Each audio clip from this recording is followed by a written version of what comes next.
or listeners, good morning to my colleagues. This morning's radio lecture is on the course EDC 361. EDC 361, Measurement, Evaluation and Statistics in Education. Measurement, Evaluation and Statistics in Education. And today, the topic that we'll be treating is contemporary issues in assessment practices in Ghana. Contemporary issues in assessment practices in Ghana. And I'm privileged to be your facilitator this morning. My name is Frank QUANSAH from the Department of Educational Foundation. So let me use this opportunity to say good morning to my very HOD, hardworking HOD, Professor Kobina Ephraim.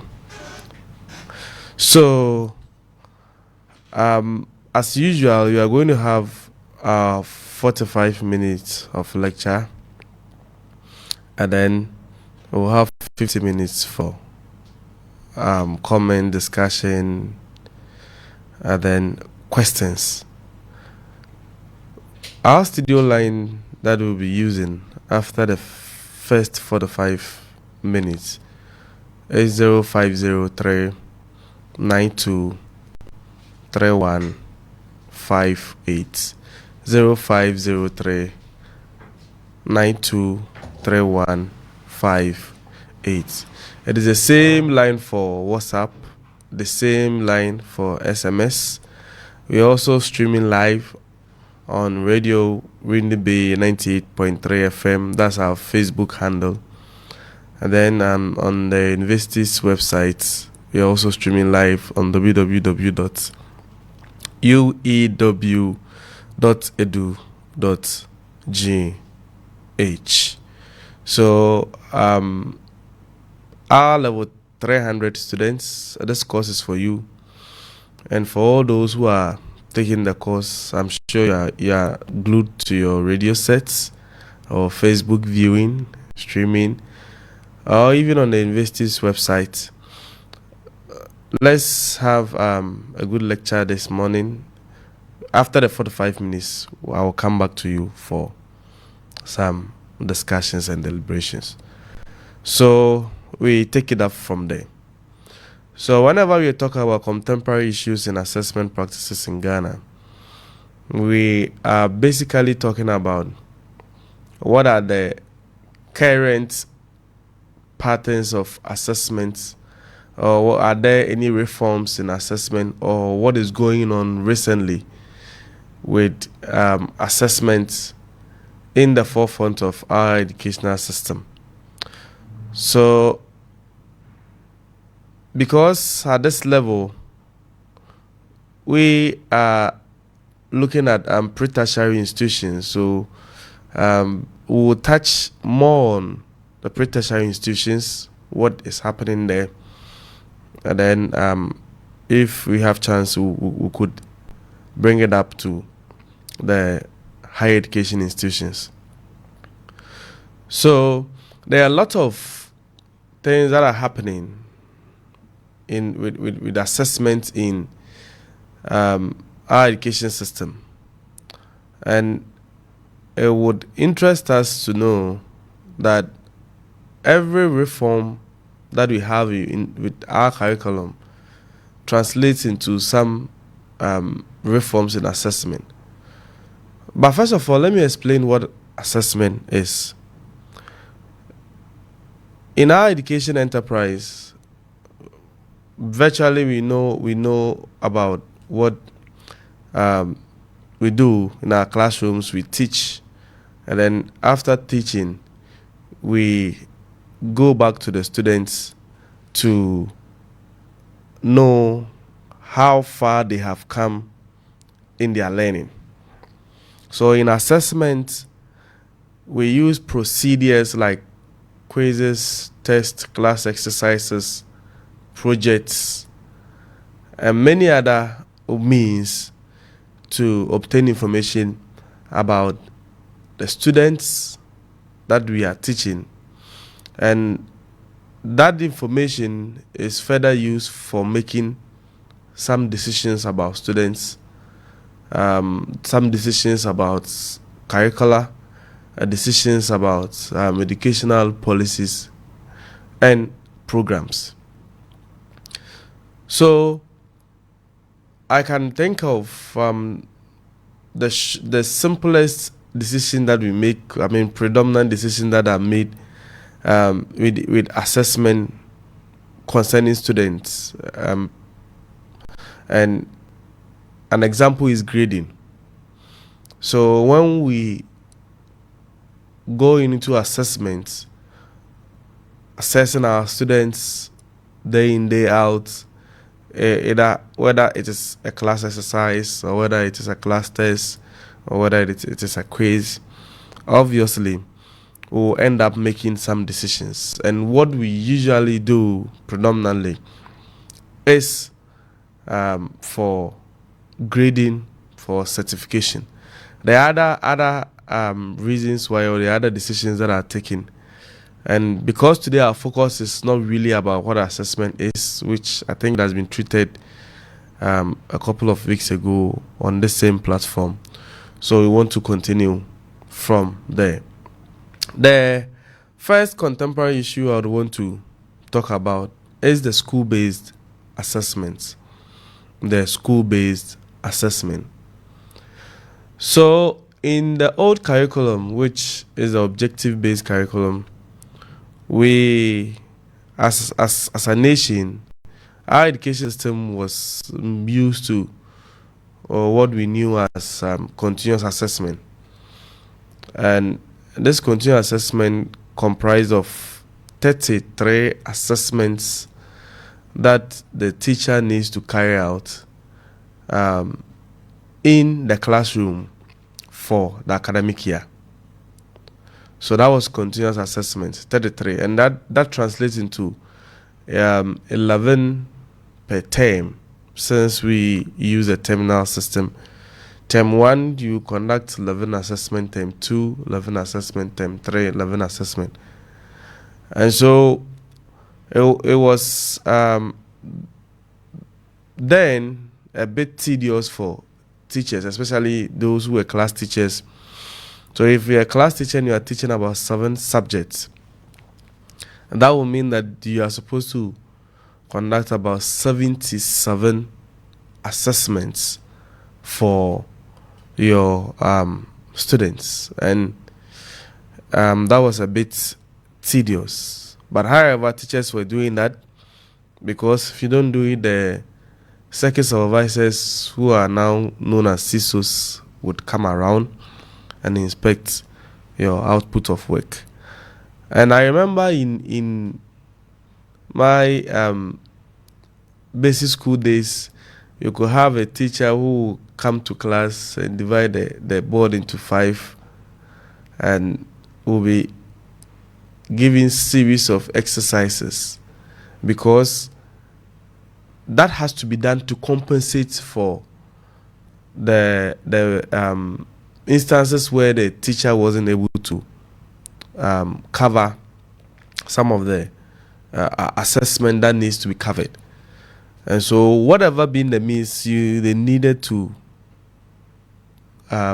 conduct the 33 assessment or 11 assessment within the term, and 33 for the academic year.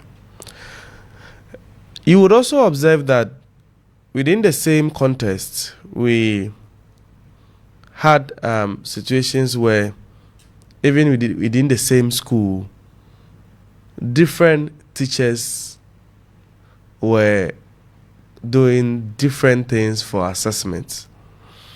And so, for example, even with, let's say a school has class 1A, class 1B, class 1C, you would also find that the teacher in class 1A is doing something different, even though it's the same subject.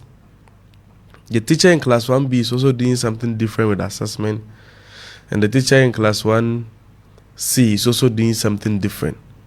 So obviously, there were no consistencies in the practices of assessment within that context, and that teachers who taught different classes, even at the same school, were carrying out different assessment practices.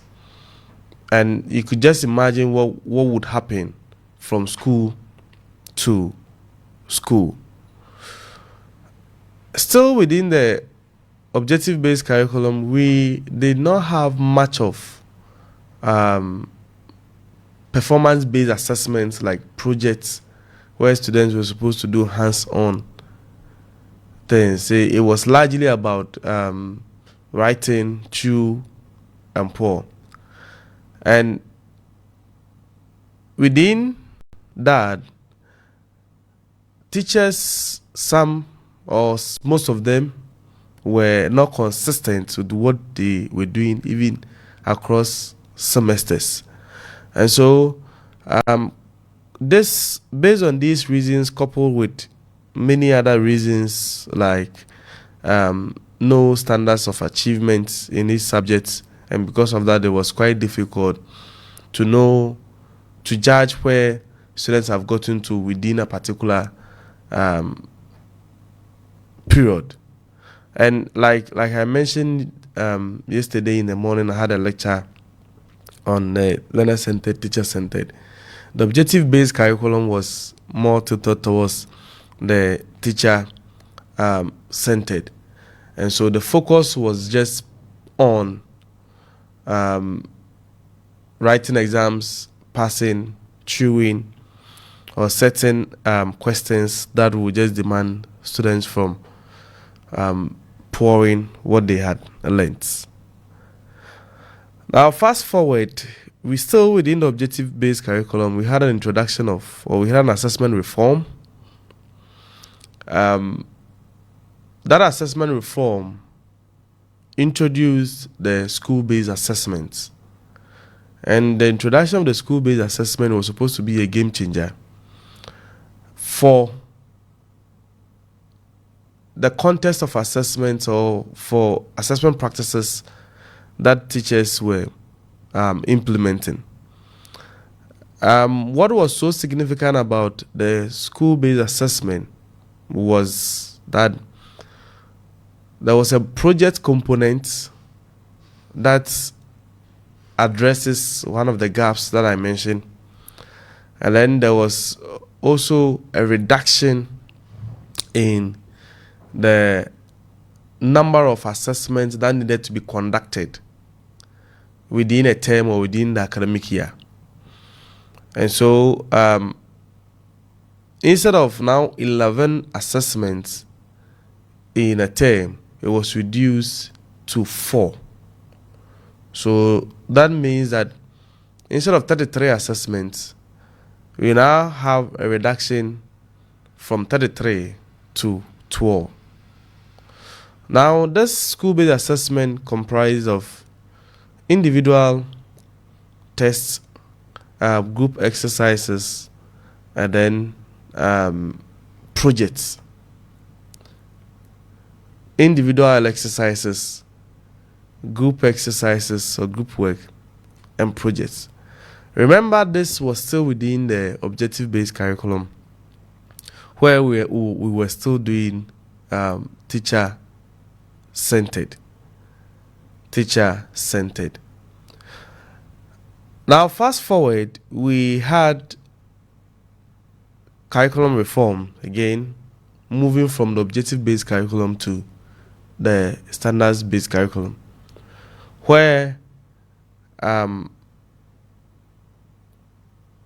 actors or the management within our education system or administrator of our education system also, based on the curriculum reform, had to do some changes within the school-based curriculum. So when you find books and you are reading, you will find that there are what constituted the school-based assessment within the objective-based curriculum, and now what constitutes the school-based assessment within the new curriculum. And for the purposes of our discussion this morning, I want us to rather look at the details of the school-based assessment within the new curriculum. And so I don't want to go much into detail with what happened in the old curriculum. I've given a general overview of that. So in the new curriculum, we have the school-based assessment, which already existed in the old curriculum, and then there were some modifications that were done. So still, you find that the school-based curriculum within the SBC, that's standard-based curriculum. So the school-based assessment within the standard-based curriculum comprise of 12 assessments, 4 within a term. And this assessment was called the classroom assessment tax. So instead of mentioning the full, we could use CAT. So classroom assessment tax.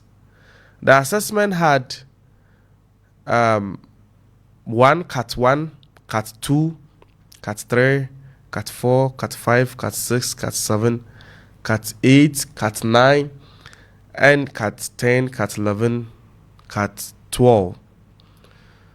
CAT 1,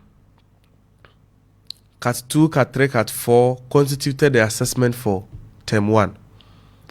CAT 5, 6, 7, 8 are the assessments for Term 2. CAT 9, 10, 11, 12, the assessment for Term 3.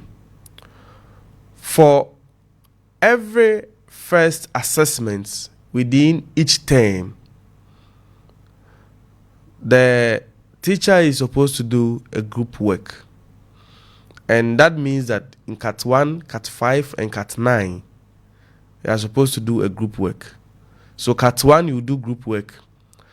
CAT 2, in Term 1, you are going to do a class exercise, which is individual. CAT 3, still in Term 1, you are going to do group work. And then CAT 4 is supposed to be a project. So CAT 1, which is a group work, is supposed to be conducted at the end of the first month. CAT 2, which is an individual class test, supposed to be conducted at the end of the second month. CAT 3, which is supposed to be a group work, is also supposed to be conducted at the end of the third month, or between the 11th and the 12th week.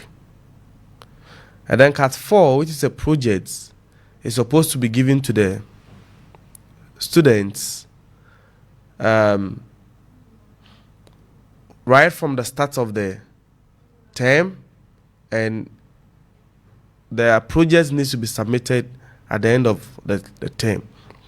So when you go to Term 2, you have CAT 5, which is a group work, and it's supposed to be conducted at the end of the first month in Term 2. And then we also have CAT 6, which is supposed to be conducted at the end of the second month in Term 2, which is a class exercise or class test.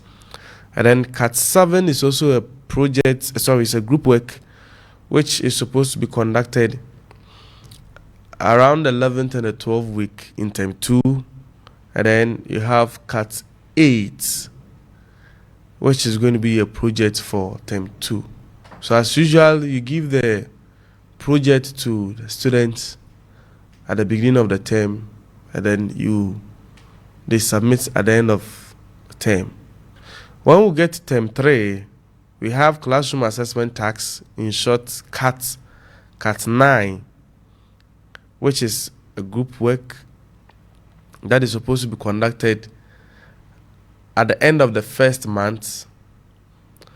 You get to classroom assessment tax, that's CAT 10, which is an individual class exercise, which is supposed to be conducted at the end of the second month in Term 3.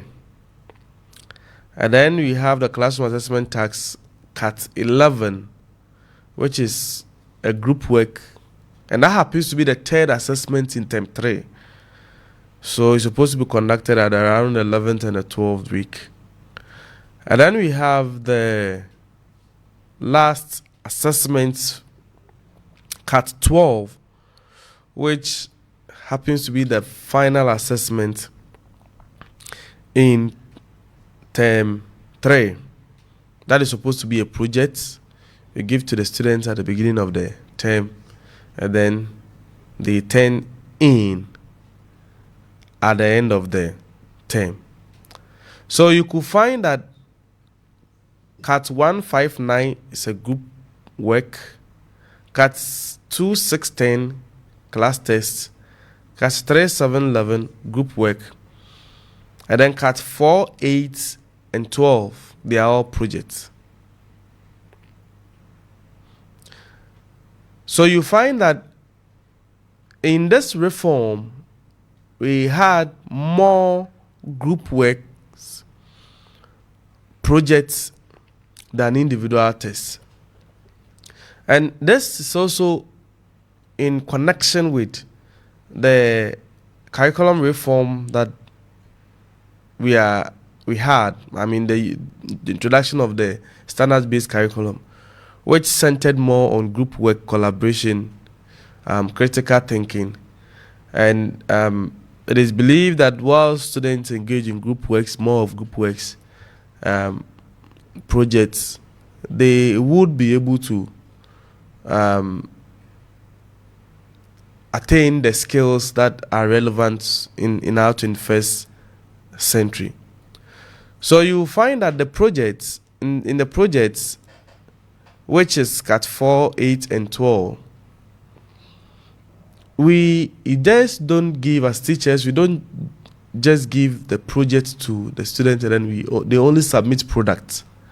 That was what was done in the old curriculum. Now in the new curriculum, the project is given, supervised, supported, and possibly the processes that the students, the learners go through to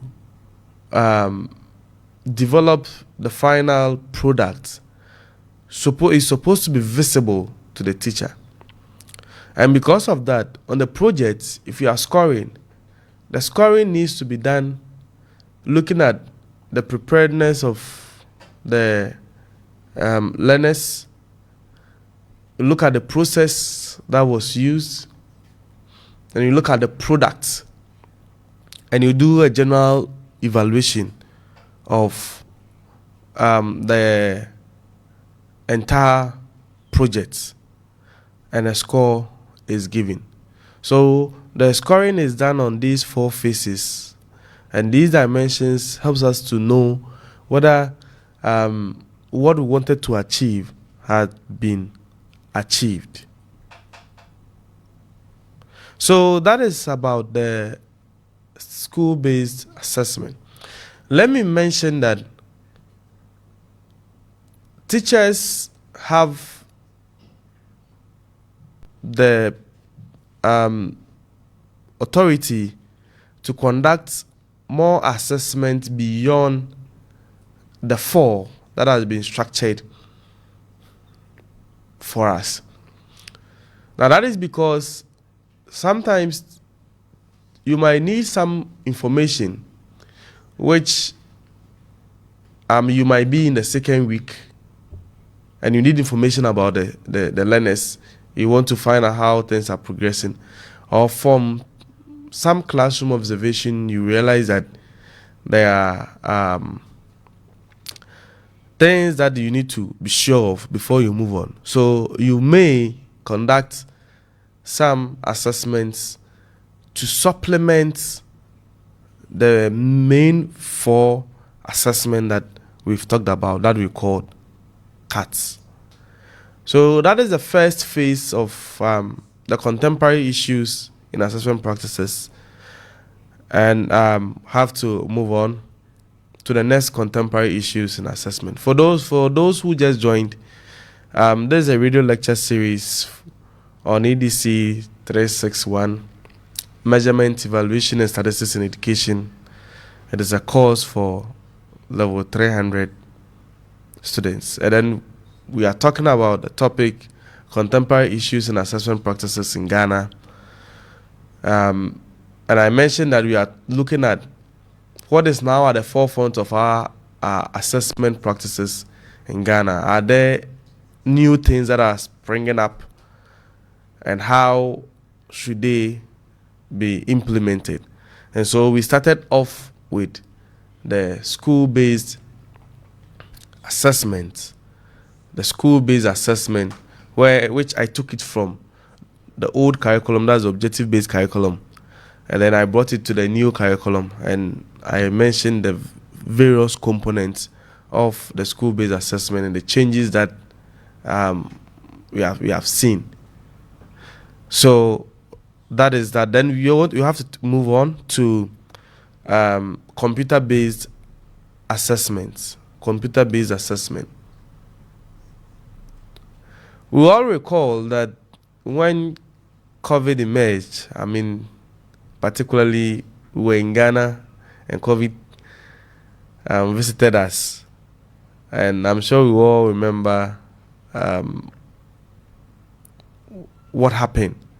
Schools had to close down, and the in-person meeting for teaching and learning activities had to stop because schools were closed down and there's no way you could meet. So most institutions resorted to online teaching. Even I think at the basic school levels, teachers had to find a way to teach their students through some online platforms. Some were using WhatsApp platforms by reaching out to the parents of their learners.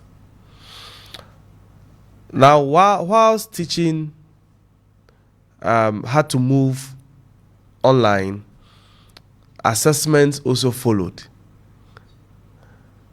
because it was practically impossible for us to meet because of the virus, the coronavirus. And so we had to resort to some online approaches to assessing or knowing how far our students had gone in their learning. And so one of the things that came up was a computer-based assessment. And a computer-based assessment is an assessment which is both administered and scored by computer through programming. In a very loose sense of computer-based assessment, you can do it anywhere, everywhere. But in a more stricter sense, institutions would have to have in place a technological infrastructure, or like a big computer lab where students will work in and they are supervised to do the assessment online. And this computer-based assessment can be used for several purposes, and it comes with so many advantages. For example, if you use a computer-based assessment, you can do several assessments within a semester or a term, irrespective of your class size. So in the face of large class sizes, if we have computer-based assessment, we are good to go in terms of how many assessments that we want to conduct. Again, there is also immediate feedback. Unlike the traditional assessment where you have to, paper and pencil test, where you have to print, give to students to write, you need to take time to read what they have written and then score and process the results. But in the context of computer-based assessment, immediately the person submits the assessment, feedback can be obtained. And that makes the processing of results much more easier. And so you find that the administrative procedures we go through in processing results becomes more efficient because of the kind of medium that is being used as a computer-based assessment.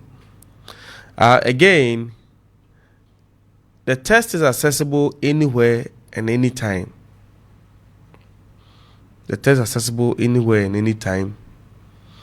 And for the teachers, you also have reduction in workload in terms of scoring students' work.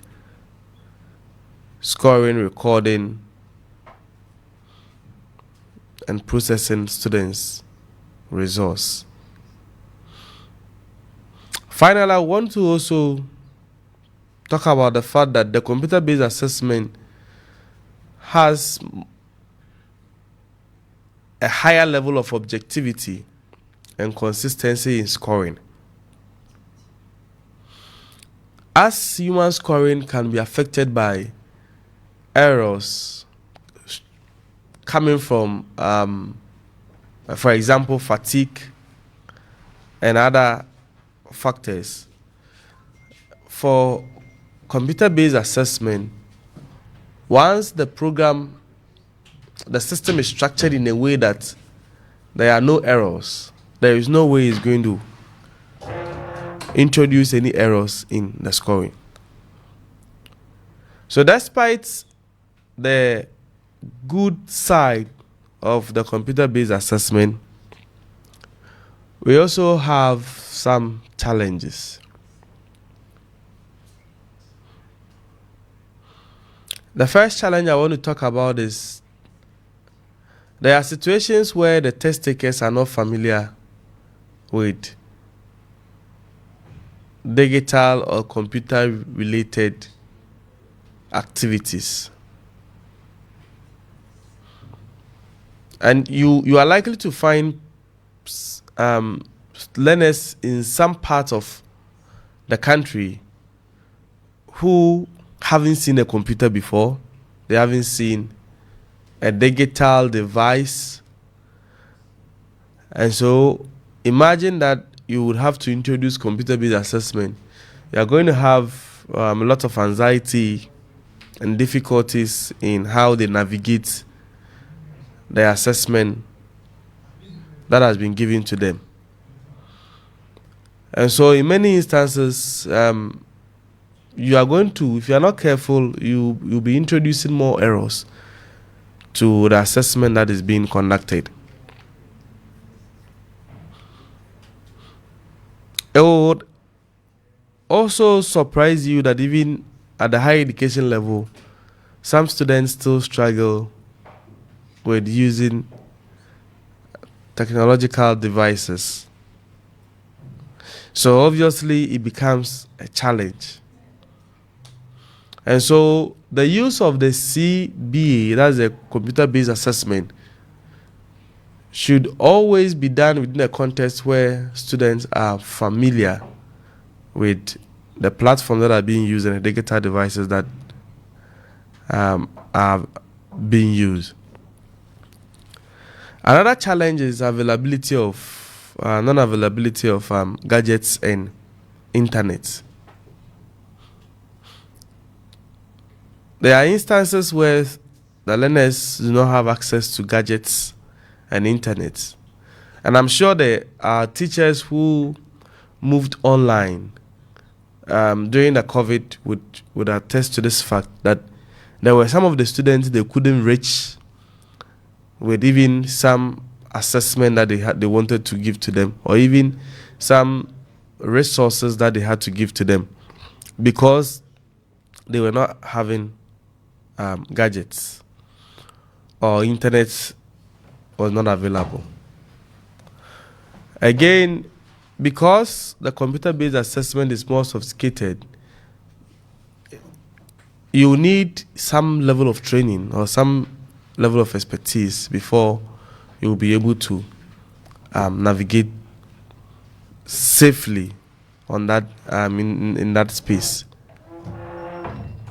The most important challenge that would confront any institution or any teacher that goes into computer-based assessment has to do with the issue of test security.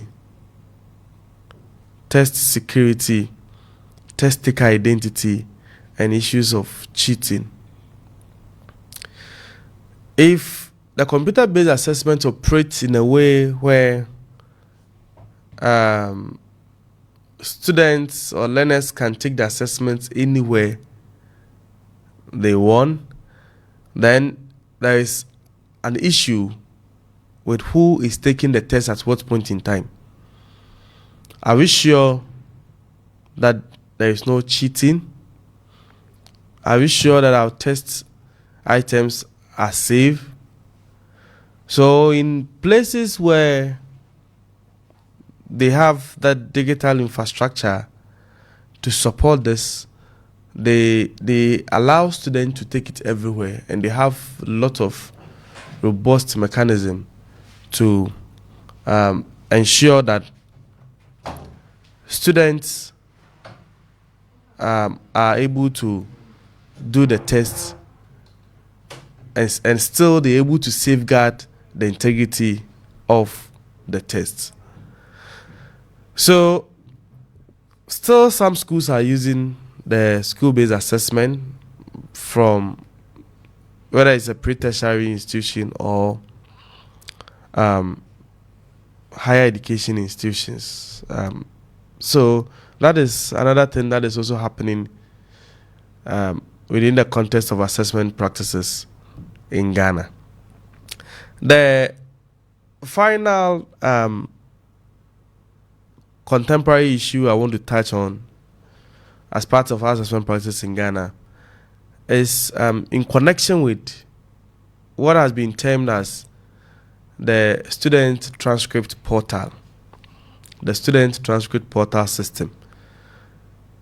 The student transcript portal system was launched with by WAEC, and obviously there are other supporting, or the other key players like the Ministry of Education, NACA, and other agencies who are working with WAEC collaboratively on the student transcript portal system. Now, this student transcript portal system is also a game changer, and one of the key reforms we are having, especially at the secondary school levels. What happens now is that every student has a portal that is managed by the school or probably WAEC, where records of students' achievements from term one, first year, to third year when students are exiting. And that is exactly a similar system run in a university where at the end of the day you have a transcript that gives us an idea of your growth and your achievements over a period of time. So now the secondary schools are using the student transcript portal system, which keep records of student achievements over the 3-year period. And one interesting thing about the portal system is that there is an element which encourages 30% of assessment that are connected to recall, or in its strictest form, knowledge and comprehension. And then you have 70% of assessment that requires more deeper thinking, critical thinking skills, or higher order thinking skills. And so 30%, 70%. The student transcript portal system also documents some qualitative characteristics of each learner in the portal. So you find that each learner will have some descriptions, how they behave in classrooms, leadership skills, maturity, and so many other details that are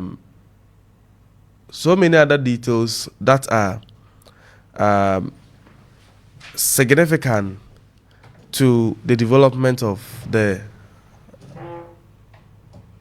students. And at least once that is done, we also have a portfolio of the learner when we progress from as the learner progresses from first year to third year. So it is something ongoing, and I think a pilot has been done with some schools, and now I think last year the implementation has started. If not in all schools, I know most of the schools it has started. And so that is basically what I want to share with you with the student transcript portal system.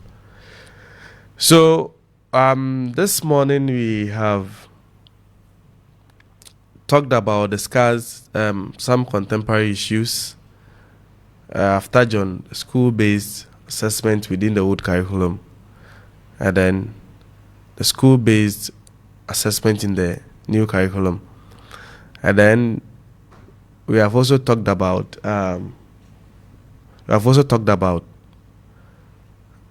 the computer-based assessment and the student transcript portal system.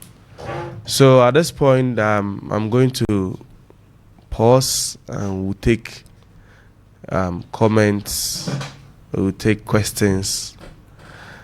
Our studio line is still 0503 9231 58 0503 9231 58.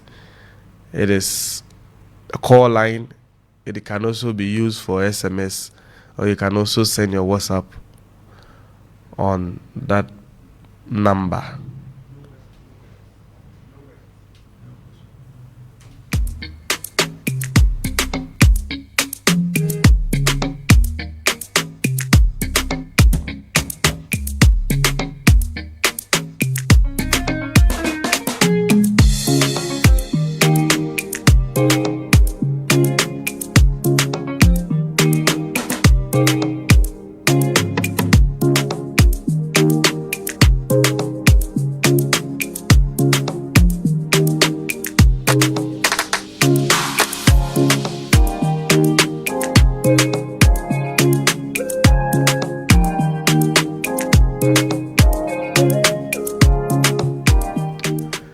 So this morning we have discussed contemporary issues in assessment practices in Ghana,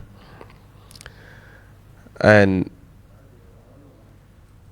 we started off with school-based assessment, which was introduced to replace continuous assessment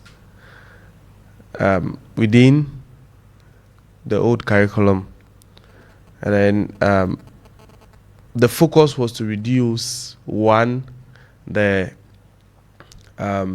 number of assessment from 33 to 11, 4 per each term, against the 11 that was used in the continuous assessment. And so we see a very significant reduction. Now, fast forward, we had the introduction of a new curriculum, which also saw some changes in the school-based assessments. We had classroom assessment tasks ranging from Cat 1 to Cat 12. And I want to go over again. The Cat 1, 2, 3, and 4 are conducted in Term 1. Cat 5, 6, 7, 8 are in Term 2.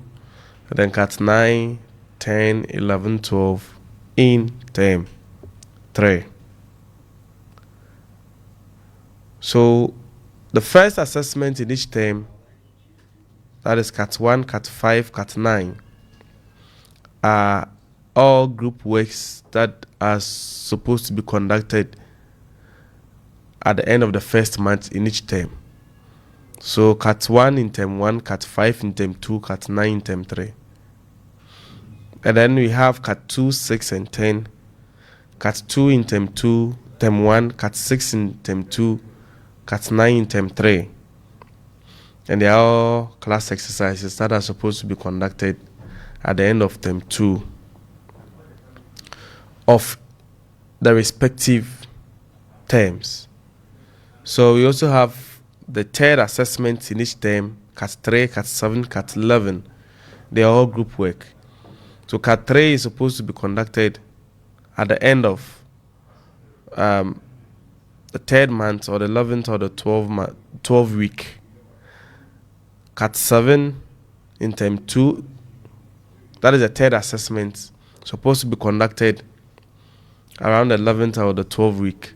And then Cat 11 in term 3, that is supposed to be conducted around the 11th and the 12th week within term 3. They are all group works.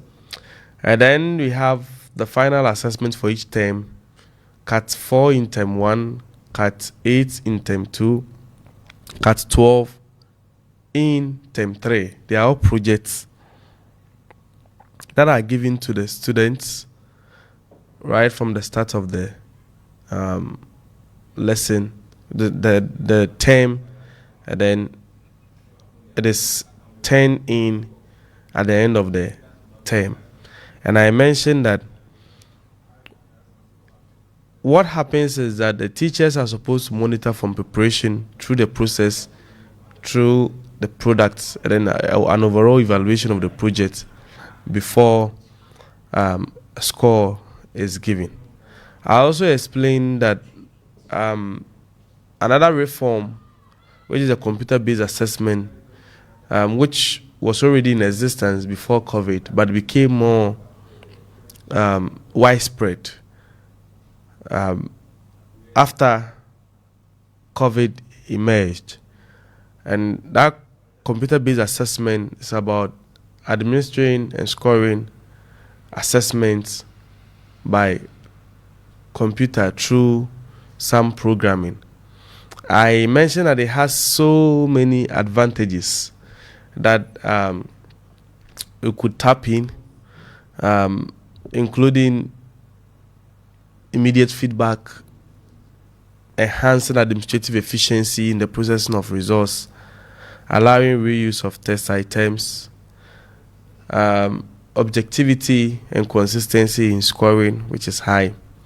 Despite some of these, or despite the good side of the computer-based assessment, it also has some challenges. And some of the challenges that confront the computer-based assessment has to do with issues connected to familiarity with computer programming, availability of gadgets, digital gadgets and internet, issues about test security, test taker identity, and issues of cheating. I wrapped up with the most recent reform in assessment that we are seeing in our secondary schools, that is the student transcript portal system, where a portal system has been launched by WAEC, and other agencies are so much in support. The student transcript portal emphasizes more of critical thinking, problem-solving skills, and so it requests assessment to be conducted within that phase. Only 30% is allowed for recall. So teachers are supposed to conduct assessments on terminal basis for each subject, and those records are supposed to be compiled on the student portal. This is also in addition to other qualitative data that will be taken from the student, like professional, how the students are developing, maturity level, classroom behaviors, leadership skills, and so many other um, information that needs to be keyed in. Now, the idea is to keep a portfolio for the student. So now the student can now complete school and can now have a transcript that says so much, a lot about the student.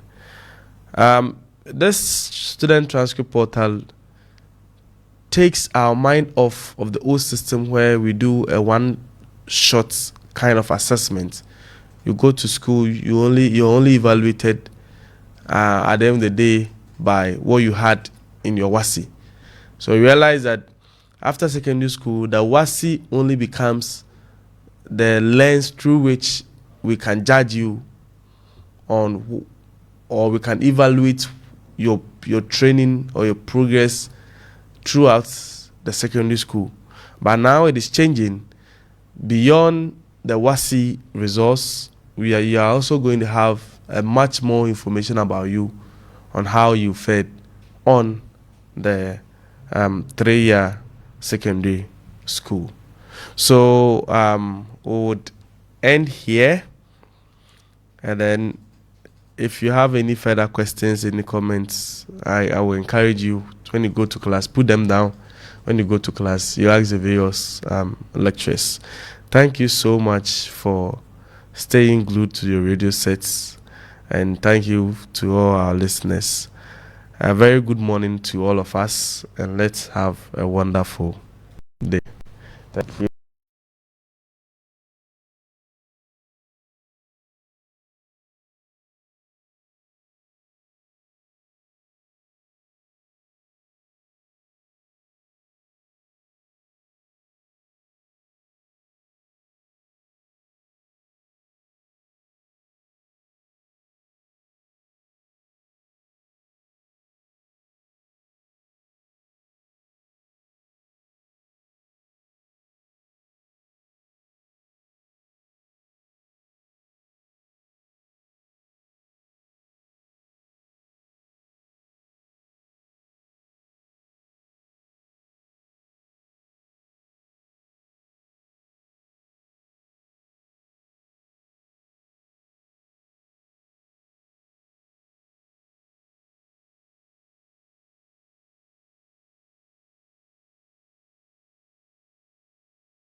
Bomudi Ashio Oh Until be war Until be war Ebo Yesu be war And my angry is the war On Shaniji and Dinifa and Yai Sagidifu Oh Bomudi Ashio Oh Down, be war, oh Yesu, be war, and my angry is the war. Until be war, and oh Yesu, be war, and my angry is the war.